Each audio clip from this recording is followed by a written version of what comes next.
आज हम लोग NCERT जो हमारी जो पाठ्य पुस्तक है भारत सरकार की, हम लोग यहाँ से शुरू करेंगे। साइंस का पहला चैप्टर जो है पढ़ना है क्या साइंस में, फिजिक्स है ना। फिजिक्स में हम लोगों को पढ़ना है गति, ठीक है, मोशन। हम लोग जैसे मान लेते हैं कि ये पेन है, ठीक है, तो ये पेन अभी मेरे हाथ में है ना बाबू, बैठ जाए। ये पेन मेरे हाथ में है, ठीक है, तो अभी ये गति कर रहा है कि नहीं कर रहा है? नहीं हिल रहा है तो गति कर रहा है। अभी गति कर अच्छा, हम यहाँ पे खड़े हैं तो गति कर रहे हैं कि नहीं कर रहे हैं? गति में है कि नहीं? कैसे? कैसा है, अंदर के जो दिल है ना धड़कता है ना, वो गति नहीं होता है। जैसे जैसे हम बोल रहे हैं कि यहाँ पे कोई व्यक्ति है, यहाँ पे बैठा हुआ है, ठीक है, और यहाँ से जैसे एक दूसरा उदाहरण से समझते हैं, ये यहाँ पे A है, ठीक है, यहाँ पे B है और यहाँ पे C पॉइंट है, ठीक है। ये मान लो कि इस जगह का नाम A है, इस जगह का नाम B है और इस जगह का नाम C है, ठीक है, और हम यहाँ पे खड़े हैं। यहाँ से हम A के पास आ गए, ठीक है, यहाँ से फिर B के पास आ गए और यहाँ से C के पास आ गए, तो हम गति कर रहे हैं किसके सापेक्ष? A के सापेक्ष। अगर हम यहाँ पे हैं और A के पास से खड़ा है और हम B के पास पहुँच गए, तो हम कहाँ पहुँच गए? A से कहाँ पहुँचे? B तक पहुँचे। तो किसके सापेक्ष गति कर रहे हैं? B के साथ A के सापेक्ष हम गति कर रहे हैं, ठीक है। तो यहाँ पे हम लोग A के सापेक्ष गति कर रहे हैं। वैसे ही अगर मान लेते हैं, एक और उदाहरण इसका समझिए कि हम यहाँ पे खड़े हैं, एकदम बिल्कुल शांत हैं, हिल डोल नहीं कर रहे हैं, लेकिन अगर हमको कोई अंतरिक्ष से देखेगा, ठीक है, चंद्रमा पे बैठ करके चंद्रमा से कोई अगर हमको देखेगा तो वो क्या कहेगा? हम पूछेंगे कि यहाँ पे एकदम खड़ा है, एकदम वॉकी टॉकी से बात कर रहे हैं, अगर उससे तो हम बोले कि एकदम स्ट्रेट है, देखो तो गति कर रहे हैं कि नहीं? तो कहे कि पूरा पृथ्वी है भाई तुम्हारा गति कर रहा है, तो तुम किस खेत के मूल्य हो, है ना। तो पृथ्वी के सापेक्ष अगर हम खड़े भी हैं तो पृथ्वी गति कर रही है, तो हम तो भाई गति में हैं ऑलरेडी। जैसे आप एक चीज देखते होंगे, एक और उदाहरण समझिए कि आप बस में बैठ करके जा रहे होते हैं कहीं, ठीक है, बस के सीट पे एकदम प्रेम से बैठल है, ठीक है, तो बस क्या कर रहा है? गति कर रहा है। NCERT यहाँ पे एक उदाहरण देता है, कहता है कि आप सड़क पे खड़ा होकर के देखिए, ठीक है, सड़क पे यदि आप खड़ा हैं तो आप देखिएगा ये सड़क है, ठीक है, और यहाँ पे आप खड़ा हैं, ठीक है, और बस क्या हुई? यहाँ से पार हो गई, ये सड़क है, यहाँ पे बस यहाँ से ऐसे करके निकल गई, ठीक है, तो आपके नजर में बस क्या है? गति कर रहा है ना जी। आप बसवा पे कोई आदमी बैठल है, उसको भी आपको लगा कि वो भी गति कर रहा है ना, बस के साथ वो भी निकल गया।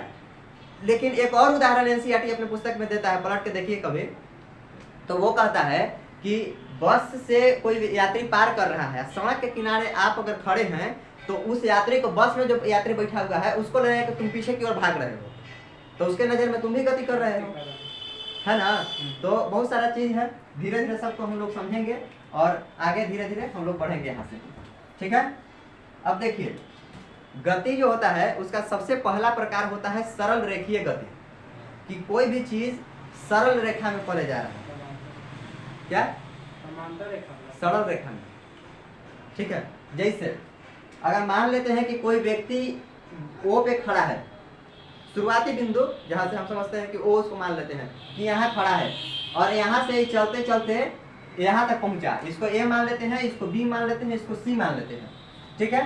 तो O से A तक पहुंचा, ठीक है, तो गति किया कितना किलोमीटर? किलोमीटर में है तो 20 किलोमीटर, ठीक है। आज 0 से अगर ये B तक पहुंचा तो कितना किलोमीटर पहुंच गया? 35 किलोमीटर तक गया। यहाँ से 35 से यहाँ तक पहुंचा तो 0 से कितना किलोमीटर चला?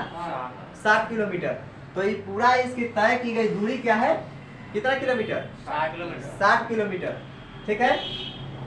तो O जो है ये बिंदु, तो O यहाँ पे क्या है? निर्देशांक मान लेते हैं इसको ना, निर्देशांक है, इसी के ना हम निर्देश पे काम कर रहे हैं, इसी के क्या, इसी के बिंदु को सापेक्ष हम गति करेंगे कि ये A तक पहुंचा, B तक पहुंचा, C तक पहुंचा, ठीक है। अब हम देखेंगे कि किसी वस्तु द्वारा तय की गई दूरी को निर्धारित करने के लिए केवल अंकीय मान की आवश्यकता होती है, न कि गति की दिशा की आवश्यकता होती है। ये कह रहा है यहाँ से एनसीईआरटी एक लाइन बोल रहा है कि किसी भी वस्तु की जो है उसके तय की गई दूरी को निर्धारित करने के लिए हमको उसकी अंकीय मान की आवश्यकता होती है। कि कोई आदमी है यहाँ से 20 किलोमीटर चला, तो ये थोड़े कह रहा है कि 20 किलोमीटर उत्तर की ओर चला, पश्चिम की ओर चला, दक्षिण की ओर चला। तो गति को निर्धारित करने के लिए केवल हम लोगों को अंकीय मान की आवश्यकता होती है, ठीक है। उसके लिए हमको दिशा की आवश्यकता नहीं होती है। तो क्वेश्चन पूछ सकता है कि गति को व्यक्त करने के लिए हम किस चीज की आवश्यकता होती है। वहाँ कहा है कि अंकीय मान की आवश्यकता होगी, दिशा की आवश्यकता होगी, दिशा और अंकीय मान दोनों की आवश्यकता होगी, इनमें से किसी की आवश्यकता नहीं होगी। अंकीय मान, ठीक है, तो अंकीय मान भी रहेगा तो काम चल सकता है। अब आगे हम लोग देखेंगे विस्थापन। ये तो हम लोग देख लिए, क्या दूरी देखे ना, हैं? यही में आएगा ना दिशा और अंकीय दोनों। क्या दिशा और अंकीय ऑप्शन में मानी विस्थापन देखे, रुकिए विस्थापन बता रहा हूँ, एक मिनट रुकिए। विस्थापन है ना, देखिए तुरंत हम बता देते हैं, वही वाला जो उदाहरण था ना उसी पे हम बताते हैं कि ये 0 मान लेते हैं इसको निर्देशांक बिंदु, ठीक है। 0 से A है, ये B है, ये C है, ठीक है।